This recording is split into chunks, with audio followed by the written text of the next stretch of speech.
Okay. So you see here, when I write emails, most of the time they are about describing something, like describing my friend who's coming to stay with me, or describing someone I know very well, or describing maybe the city I have been to recently, or an even a new item that I've bought recently, like a mobile phone. Okay. In that case, when you describe, you should follow certain rules. First of all, try to recognize three things: the purpose of writing, why are you writing this email, the audience, who's going to read it, and of course, style and tone. Let's first learn all about purpose of writing. What does the word purpose mean? Purpose means the reason why you're writing this email. When I write an email, maybe I'm writing to tell my friend about an incident that happened, or a strange accident that I was involved in, or something that I've tried for the first time in my life, something extraordinary. In that case, when you write such email, you are writing to narrate, you are writing to tell a story. This is the purpose of writing. Understanding the purpose is very important. Sometimes the purpose of writing is to portray, is to create a picture in the mind of the reader. If I'm writing an email to describe a city, to describe a friend, to describe an item or a place like a museum I've been to recently, in that case, my purpose of writing will not be to narrate events. أنا مش بكتب علشان أقول story. It's not about telling a story. It's about describing in details, to create a mental picture of that item I'm describing, or that person I'm describing. Okay, so the purpose of writing here might be either to describe a friend, and I'm writing to describe one of my friends, for example, okay, or to describe a place, or to describe an item. All right, so when I describe, one second, let me. Yes. When I write to describe, I have only limited options. Describe a friend or a family member. This is a descriptive writing of a person. Describe a place, or describe an item. The audience, who's going to read my email? My email is always, especially the friendly email, it's always sent to someone you know. Someone who's your relative, your best friend, someone you know very well. In that case, knowing your audience is very important, because it will help you decide on two things: the tone you choose when you speak, when you write, and the language, the style, whether you should be formal or semi-formal or informal. In that case, I'm writing to a friend of mine, then my style will be not formal, not even semi-formal. Okay, it should be a bit informal. So it will be an informal email since it's written to a friend of mine. What about the tone and register? When you write an email to your friend, there has to be a reason for writing this email. You might be very happy that you have been to a new place, or maybe you are really happy that he's arriving to your city or town, and you want to show him or to give him a feedback, or to give him a little account of the place, like how the place looks like. In that case, in today's email, the one we're intending to write, you should describe your house, your home, I mean your family and your town, neighborhood, your friends coming to stay with you for a while. So describing these places should happen with an energetic tone. You like the place where you live, and you want him to like it as well. So your tone should not be very serious. It should be a bit energetic, enthusiastic. You should sometimes show light-hearted, use light-hearted sentences, or try to show your friend that you can a bit humorous. But you should not be sarcastic. You should not try to taunt your friend. You should not try to bore your friend while writing. It should be a lively and energetic email. We've introduced three concepts. Number one, the purpose of writing is very important. It should be very clear. Number two, your audience. Knowing your audience is important. And number three, the style in writing. The combination of all of these will result in something very, very important. When you understand audience, purpose, and style, you will now be you'll be able to decide on the type of language you should use. Type of language, yes. In other words, if I'm writing to tell a story, I will focus on using verbs. Most of the time they are verbs, adverbs and verbs. Why? Because you are telling a story. Stories are about actions.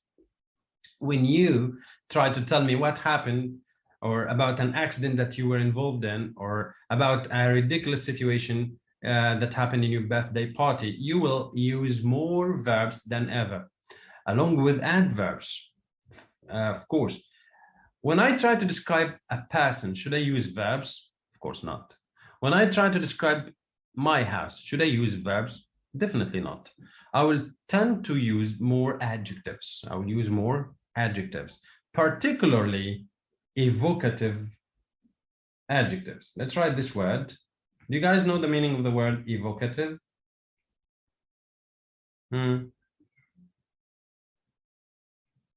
Anybody? Evocative adjectives. Does anyone know the meaning of the word evocative? Come on. I'll give you an example and you guys try to guess what evocative means, all right? Are you ready? Hello? Yes, sir. Yes. Which adjective can you see on the screen now? Small. Size. Small, small, right? Small. You see this little dog? Looks cute, right? Okay, it's small, huh? Now, if I decide to use small, this adjective does not really evoke my mind to think of how small it is. Now, what if I use one of these words, like the word petite, or the word tiny, or the word wee? Petite, let's use in a sentence. Carla had always wanted a puppy, something petite she could take around with her. She has always wanted a puppy, something petite, something petite. The word petite here forces my mind to imagine that the dog is really, really small, very tiny, similarly tiny, similarly wee. All right. Now, another one. What is this word? The word is, now let me come up with something. Yeah, this word on the screen. What can you see? Come on. Attractive. Attractive.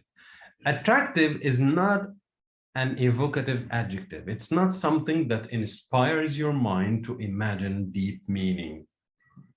It is better, however, to use something like, can you read this word? Alluring. Alluring, yes, exactly, alluring. There is nothing I enjoy more than strolling through the alluring palace of Versailles. Or, the second one is, come on, try. Enticing. Enticing, definitely. The enticing paintings,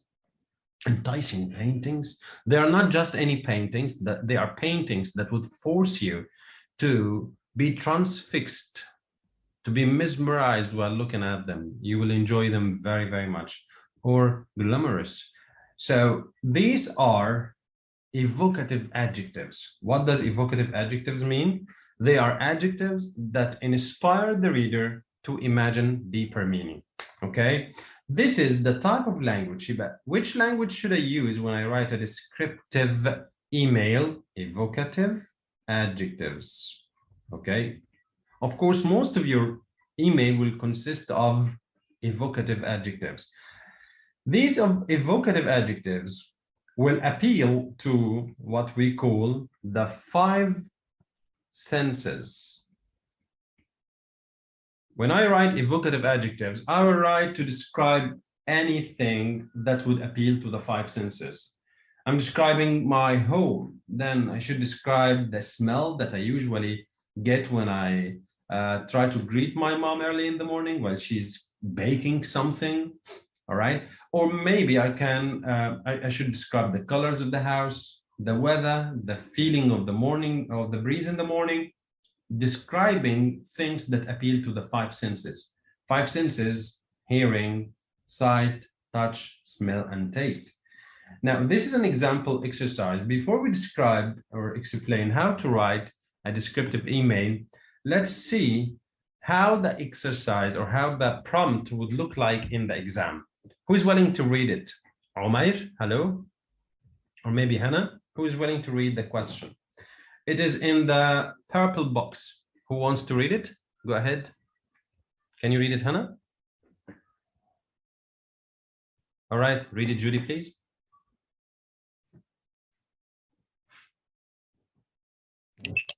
Write an email to your foreign friend who is coming to stay with you for a month. In your email, describe your home and neighborhood.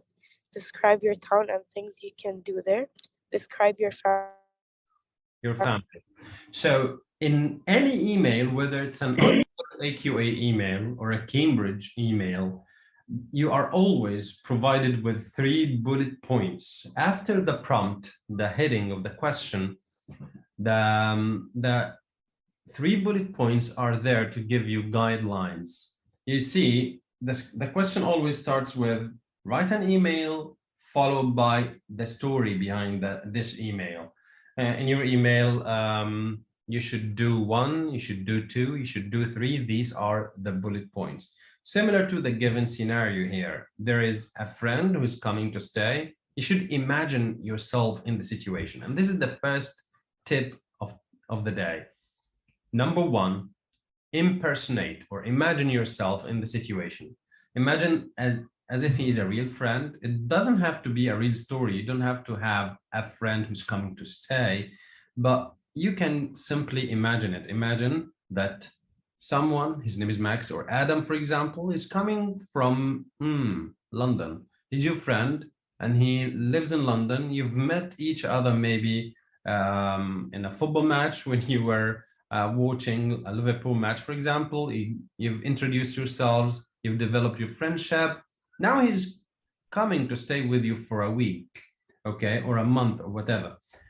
Now, in your email, you should describe your home and neighborhood. Of course, your friend's coming for the first time, then you should show him how happy you are. Maybe it is his first time in Egypt, then you need to describe the place really well. And your description, I've got a question from Hannah. Mr. Do you prefer Cambridge or Oxford? I will answer your question as long as we finish or before the end of the class. Write an email to describe your town and things you can do, to describe your family. Now let's see.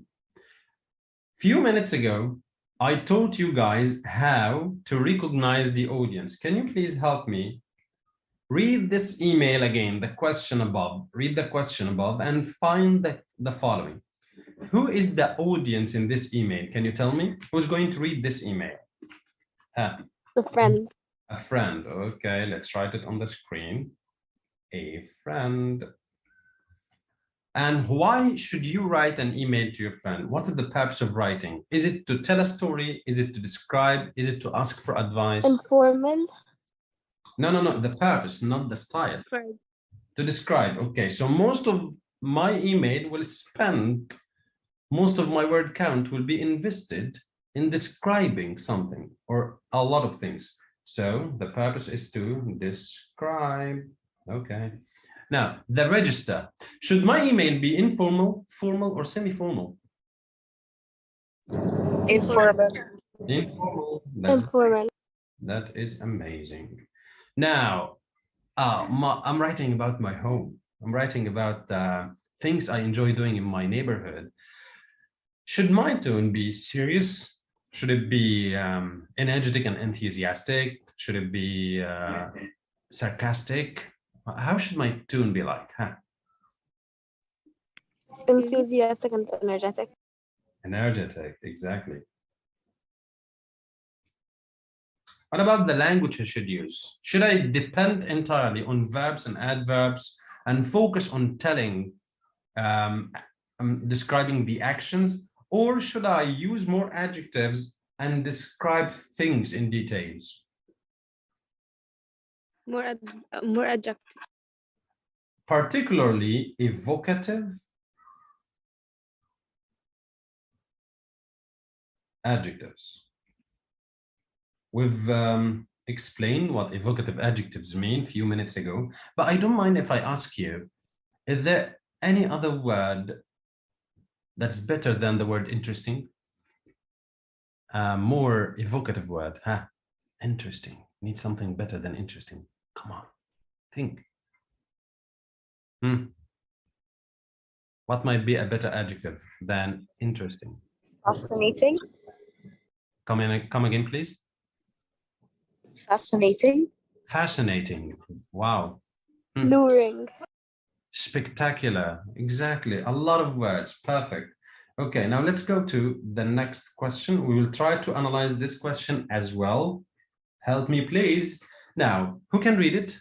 Who wants to read? Go ahead, Minna. Try to read it, please. Read the question number 2. Okay. You have been to your best friend's birthday party when something hilarious happened. Write an email to your friend to tell him about what happened. In your email, what, when, and where the birthday party was. Tell about the hilarious incident. How did you and people around you feel about it? Okay, now we have an email here. Who's going to read it? Let's identify the audience first. Help me, please. Who's going to read this email?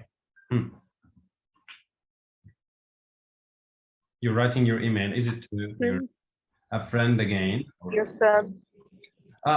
Does it happen that you might be asked to write an email to your auntie, to your father, your dad, I mean, your a relative like a cousin? It happens. Now, what is the purpose of writing this email? I need you to choose one of 3 options. Is it to advise? Is it to narrate an event? Or is it to describe? Explain. Explain. Okay, choose one of my options, please. Is it to advise, narrate an event, or to describe?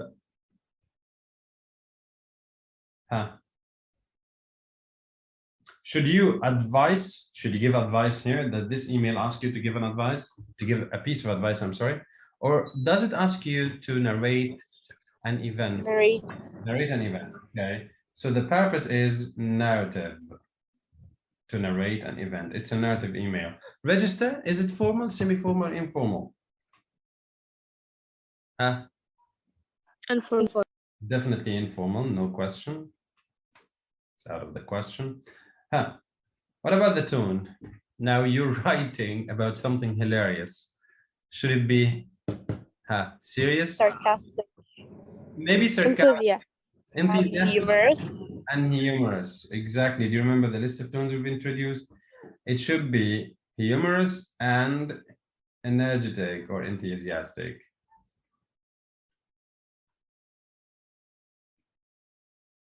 And energetic. So,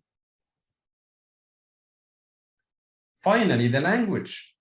When I write a narrative email, خلي بالك, this time, instead of focusing mainly on choosing evocative adjectives, because I'm not just describing an item, I'm describing a series of actions, then I would focus on vivid verbs and adverbs, because verbs and adverbs will help me describe the events more. Now, how should my email be like?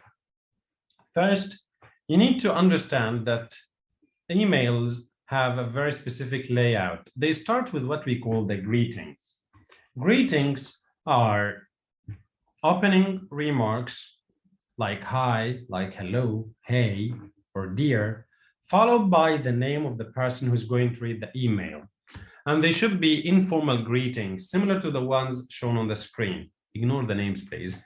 Hi, Duty, for example, that's a good greeting to start. If your friend has a nickname, you can use it, followed by a comma. Or Dear Arwa. In all cases, the greeting of your email should appear on the top right corner of the page or of your whatever the page you're using, whether you are writing a text or on a paper, it should be on the very top left corner from your side or right corner from the paper side. Okay. Following that, you should leave an indent for the first paragraph. The first paragraph of any email states the purpose of writing. But in friendly emails, before stating the purpose of writing, there should be what we call icebreakers. Icebreakers or warm phrases to introduce the level of relationship you guys enjoy. You're writing to someone you know very well, like your cousin, your best friend, or your neighbor. Instead of starting by stating the purpose directly, which might be a bit rude, you should start with some warm phrases. I need you to imagine if you're writing this email to your uncle, would it be good or bad? The email starts, "Dear uncle, comma, I want you to pass by and give me a lift to school. Dear uncle, I want you to pass by and give me a lift to school." Full stop. Is this a good email or is it very rude? Huh? Very rude. Very rude. Because you've ignored the relationship you and your uncle share. All right. Ignoring the relationship would sound very cold and very rude. Give me a second, please.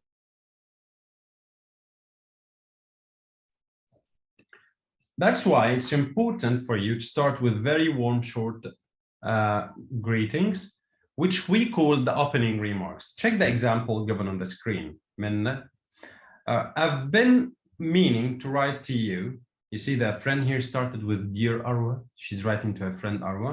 "I've been meaning to write to you for ages, but I just haven't got the chance. والله كنت بحاول بقالي كتير إن أنا أكتب بس يعني I haven't got the chance. Anyway, you know how much I miss you by now." Oh, this shows how deep the relationship is. "You know how much I miss you by now after such long time." That's it. Very simple. Some warm greetings before you get into your main points in the next paragraph. This is another example. Okay, another example is shown here. Yeah, this email is to Adam this time. Hannah, give it a try. Can you read that opening remark? Go ahead. Hannah? Hannah seemed to have a problem with her mic. Okay, Judy, read it for me, please.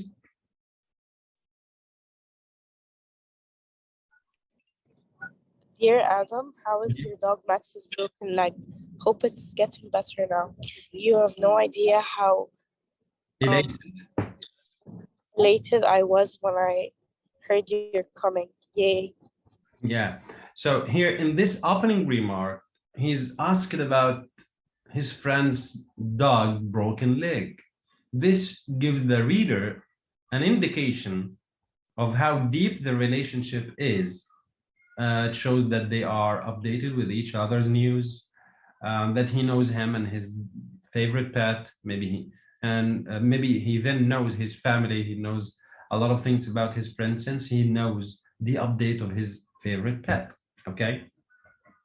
In the second sentence, it shows how happy the friend is, and he used the evocative adjective elated. Elated means very happy. All right. You have no idea how elated I was when I heard, oh, 1 second, there is a missing ED here. When I heard you're coming, when I heard you're coming, yay. Yay is an interjection. Interjections are expressions or phrases that show extreme feelings like happiness or sadness, okay? Or maybe shock, like oops. Right. Now, you've written the opening remarks, the greeting. Now move to the 3 body paragraphs. If you're writing an email in Oxford AQA, they do not really focus on how many paragraphs that you write. They focus more on how developed your writing is. So in Oxford AQA, the word count is a bit shorter than Cambridge. That's why you can write your email in Oxford in 3 paragraphs rather than 5 paragraphs. In Cambridge, however, it is better if you write it in 5 paragraphs. In all cases, you have a separate introduction, which we call the opening remarks. It should be as short as possible. Otherwise, there will be delay in communication. And we also have closing remarks. It can be 1 sentence for the opening or the closing remarks. In your body paragraphs, you have enough space to cover the 3 bullet points you are always given. Covering your bullet points should happen with development of ideas, and we'll see examples in a few minutes. In bullet point 1, for example, in this paragraph, you should only cover the first point in your writing prompt and provide very good development and support. In the first point, this is the email we will write today, inshallah. You should describe your home and neighborhood. In that case, I should provide detailed description of how my home looks like and how my neighborhood looks like, okay? Now, comes the next part of my email, which is after I write my 3 body paragraphs or my 1 body paragraph that covers everything, I should write some closing remarks. I'm done writing my email. I've explained everything to my friend. He knows everything about my home and neighborhood, what he should expect to see, the place in which he's supposed to stay and live, where he's supposed to sleep, activities that we should enjoy together. I've warned him about a few things like maybe the hot weather that he should be prepared for. After that, you should show your friend that you can't wait till his arrival. If you're writing any other type of emails about any other topic, you might just give your friend warm phrases that show how much you miss him, ask him to write back, or maybe close your email as if something urgent happened and you have to go. So in closing remarks, you always ask your friend to write back. You should, most of the time, give your friend warm goodbye phrases. Following this example, in the example given here, our friend decided to say, well, that's all for now. That's all for now. Can't wait for you to show up so we can try all these crazy things together. Or you can, forgot to say, it's very important يا أولاد إن إحنا نستخدم what we call signature.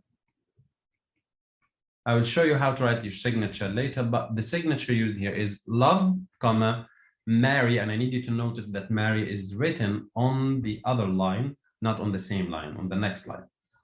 Another closing remark would seem like you have no idea how things have changed here after you had left. But what I really miss is your company. Yours, Selma. Yours, Selma on the next line is your signature, and it's very important. It shows that you understand the layout of an email really well. So basically, when I write my greetings, when I start my email with warm opening remarks, when I develop my ideas in the body paragraphs, when I give my reader closing remarks, when I sign my email with the signature, it will show. Yes, you can write goodbye. Yes, definitely. You can write love. You can write goodbye, Selma, love, Selma, yours, Selma. You can write a lot of things. You can even draw a smiley face or a heart. Okay. Your signature should appear as informal as possible. You should not use yours, Ahmed Shawqi, for example. That is your second name in that case, and it is more formal. Okay. But now let's go to how to describe. We've agreed upon few things. Number one, I should focus. I'm writing a descriptive email. I should focus on my vocabulary choice, particularly evocative adjectives. Okay. My purpose is to try to create interest. I'm not just describing my home or house to my friend to bore him. No, I'm describing so he would love it before he sees it. Okay. I'm writing to create interest. Remember, the more you create interest, the better. Tools that you should use to create interest are similes, vocabulary, adding energy to your examples. The examples you use should be as energetic as possible. You should also develop and support each idea. Make it personal. Involve yourself and your friend using phrases like, when you come, you and I will enjoy so and so. Early in the morning, when we wake up, I'm sure you will like what and what, okay? And avoid listing. Do not use firstly, secondly, thirdly, in addition, and such linking words that are, first of all, formal, and second of all, they are really boring to read. So your vocabulary choice, as we've agreed, would be interesting. And instead of using words like good, you can use something like delightful, like outstanding, like mesmerizing. And instead of using words like bad, you can use something like awful, dreadful, horrible, or disastrous, okay? Now, this is an example of an opening remark for a descriptive email. Read it for me, Judy, please. Ah.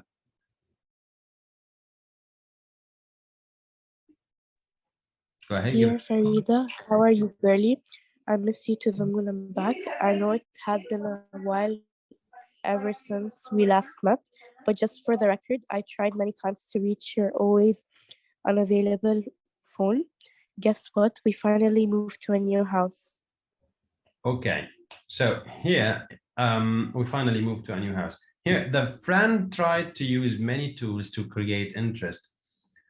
Apart from the excessively warm feelings she has showed, which some people might find a bit, okay, not necessary to show her that she misses her to the moon and back and stuff, but it happens, okay? She tried to personalize as much as possible by using pronouns like I, you, okay? There is also the shouting technique. Look at the word while, W-H-I-L-E. The word is written in capital uppercase letters. It's all written in the uppercase letters to indicate that she stresses that word. It has been a while, all right? It has been a long time. Now, she's trying to show her that this while was a very, very long time, okay? Guess what? Using expressions like guess what to indicate that she's excited will also help in creating interest. Remember, when I write, my tone and writing should be energetic. Now, how to describe your home? Start with your location. Location of your home is very important. It will impact activities that you might be able to practice there. If you live by the seaside in the mesmerizing city of Sharm el-Sheikh, then activities that you might be able to enjoy would vary from windsurfing to paragliding to swimming.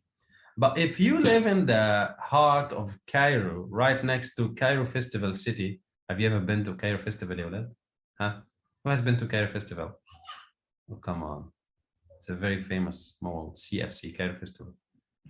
Looks like you I've heard of it, but I haven't been there. You've ever heard of it, but you've never been there. Okay, it's a big, spacious mall.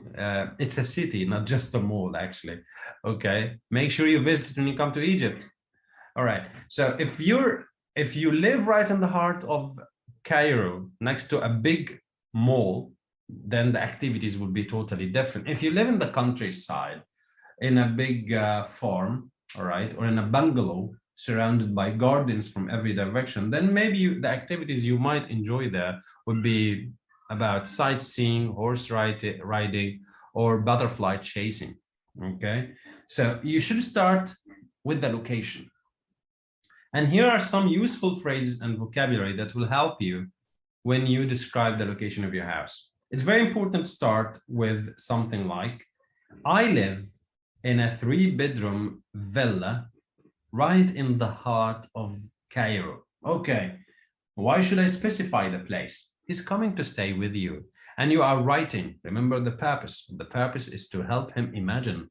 You're writing to help your friend imagine the place you live in. So decide on the type of house you live in first. Is it a villa? A villa? What is a villa? A villa is a standalone building surrounded by gardens from every direction, usually protected by a fence. And it doesn't have an attic, it has a flat roof. Similarly, a house is a standalone building surrounded by gardens from every direction, surrounded by a fence. Yet this time the house has got an attic on the top. Okay. You know the attic? ATTIC, you know it? The attic room. It might have, yeah. Not every villa has a swimming pool, by the way. Okay. It might have one. It might have maybe a small area for pets or stuff. It varies. A single bedroom flat. A single bedroom flat is a small flat. We call it here in Egypt a studio, maybe. Or is it a spacious bungalow? Bungalow is one story building, one floor building, usually in the countryside, most of the time built out of wood. It is a spacious building. A tiny cottage. Most of us actually live either in a flat, in an apartment building, or in a house or a villa. Okay. Now, where is it? Right in the center of the city, or in the outskirts of Paris, or is it in the heart of Cairo? Does it have a view? Yes. I've asked you guys to take screenshots the more we go, or to take notes, write down notes, because in 2 minutes, I will ask you to write one paragraph that describes your house, your location, and everything. You will send your paragraph in the chat box. So try to use the expressions and phrases provided on the screen. I will recap in a minute, so you have the chance to take screenshots. Now, the third thing to include in your writing is the view. Does it overlook a view or it doesn't? Most of the time, there should be a view. For example, it might overlook a lovely view of the Nile River, for example, or with a marvelous view of a lake, or overlooking the great view of the pyramids, okay, or with a fantastic view of the Central Park. In that case, you have, number one, stated the type of apartment or building you live in. Number two, stated the location. And number three, you've given your friend information about the view. Okay, this is an example sentence. Can you read it for me, Minna? Read this example, please, Minna. Okay. I live in a 4-bedroom villa right in the center of the lovely city of Cordoba, with a marvelous view of spacious Central Park. It's good news because we can always go for a walk whenever we wish. Thank you. Now here, the student has actually introduced 3 elements. Number one, the type of building she lives in and the number of rooms, to show her friend that it's a spacious apartment, so he doesn't have to worry about where to sleep. And the city, Cordoba, and the Central Park, there is a very spacious view of the Central Park. Maybe they can look out from the window or balcony.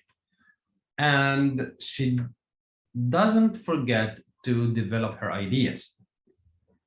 She said that living next to a park is good news. Why? Because they can always go for a walk whenever they wish. Okay. Now I need you guys to send me a similar paragraph in the chat box. Go ahead. Write about where you live. It doesn't have to be real, it can be fake, no problem. Just describe your house, location of your house, type of house you live in, number of rooms, of course, whether your house has a view or not, and what is useful about living in this neighborhood. Go ahead. You have 2 minutes. Send your response in the chat box to everyone. Do not send it to me directly, please. Send it to everyone. I'm waiting.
All right, we're back.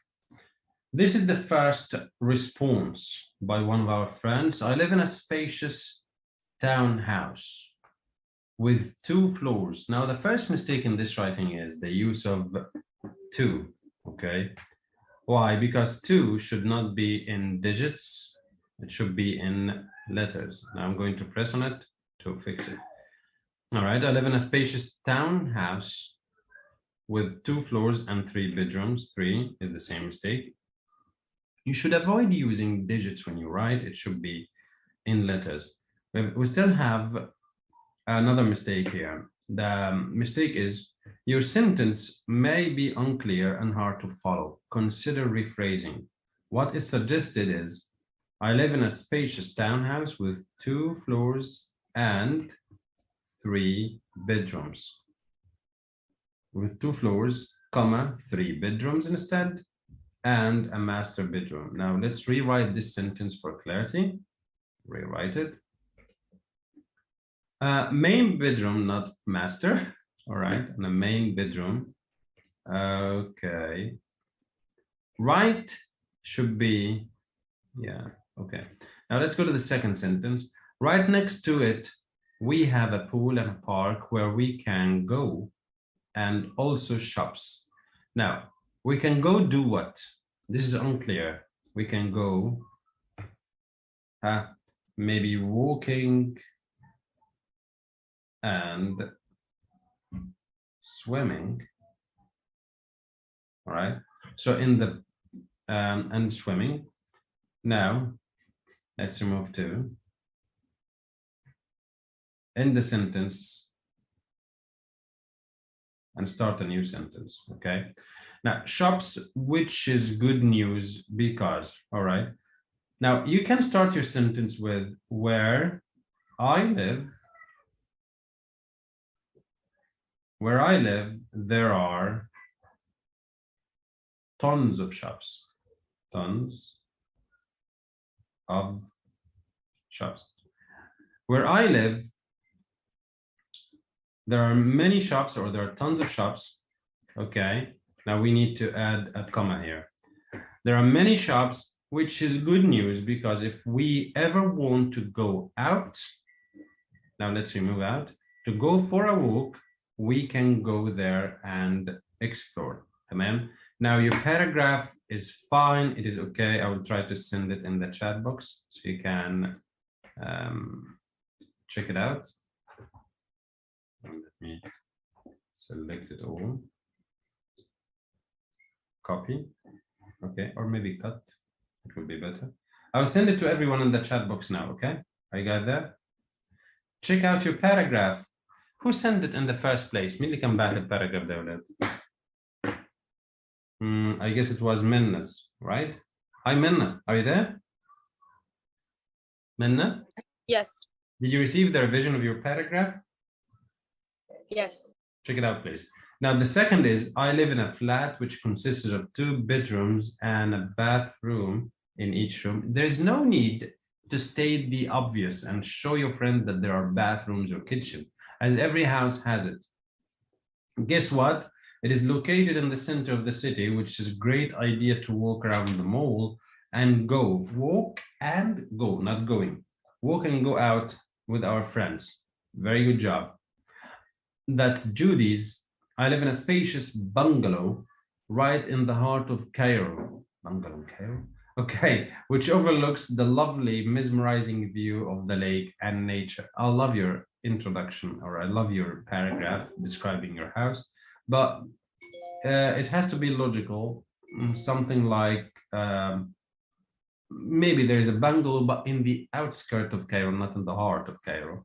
Okay, that's very good. Now let's go to the next part of today's work. It's to describe, we will learn how to describe other items, like how to describe your family. But before we do so, there is a very important note. Always support your idea and mention how your location is useful. And this can happen using these location phrases.